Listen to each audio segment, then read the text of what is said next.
Assalamualaikum warahmatullahi wabarakatuh. Halo teman-teman semuanya, gimana kabarnya teman-teman semua? Semoga teman-teman dalam keadaan sehat walafiat ya. Sebelumnya perkenalkan, nama saya Muhammad Maulana Safarudin dari kelas 2D Satu Keperawatan tingkat 1. Di sini saya akan memberikan informasi kepada teman-teman semua tentang sampah di lingkungan rumah tangga. Apa sih pengertian sampah itu? Dalam Undang-Undang Nomor 18 Tahun 2008 tentang pengolahan sampah disebutkan bahwa sampah adalah sisa kegiatan sehari-hari manusia atau proses alam yang berbentuk padat atau semi padat berupa zat organik ataupun anorganik, bersifat dapat terurai atau tidak dapat terurai yang dianggap sudah tidak berguna lagi dan dibuang ke lingkungan.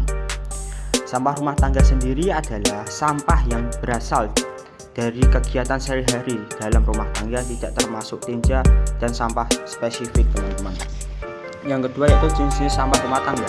Sampah rumah tangga sendiri ya dibedakan menjadi dua, yaitu pertama yaitu sampah organik. Sampah organik adalah sampah yang dihasilkan dari bahan-bahan hayati yang dapat didegrasi oleh mikroba dan mudah diuraikan melalui proses alami.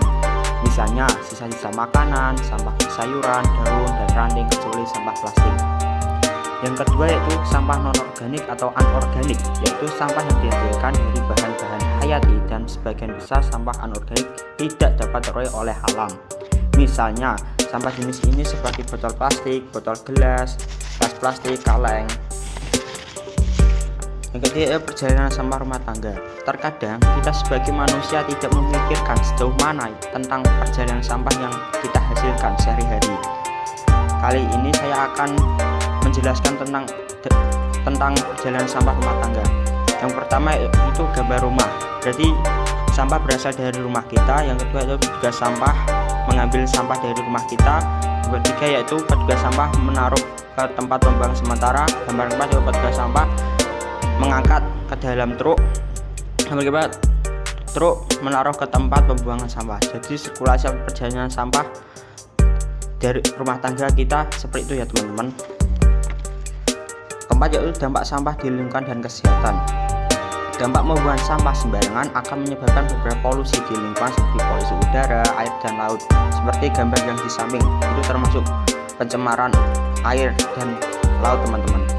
Contohnya merusak pemandangan, mendatangkan bau tidak sedap, mendatangkan banjir, dan mencemari lingkungan, serta mendatangkan berbagai penyakit seperti diare, penyakit kulit, penyakit pernapasan, dan masih banyak lagi. Kelima yaitu cara mengolah sampah rumah tangga dengan mudah. Yang pertama yaitu memisahkan sampah sesuai jenisnya. Kita sebagai generasi muda harus bisa paham atau bisa mengetahui mana sampah organik dan anorganik, teman-teman. Yang kedua yaitu melakukan zero waste atau bebas sampah. Ketika kita belanja ke swalayan, kita menyiapkan kantong belanja sendiri, teman-teman. Ketiga yaitu membuat pupuk dari sampah organik. Keempat, membersihkan tempat sampah setiap hari. Kelima, melakukan daur ulang pada sampah anorganik. Kesimpulannya jadi kita sebagai generasi muda harus bisa mengolah sampah rumah tangga dengan sebaik mungkin.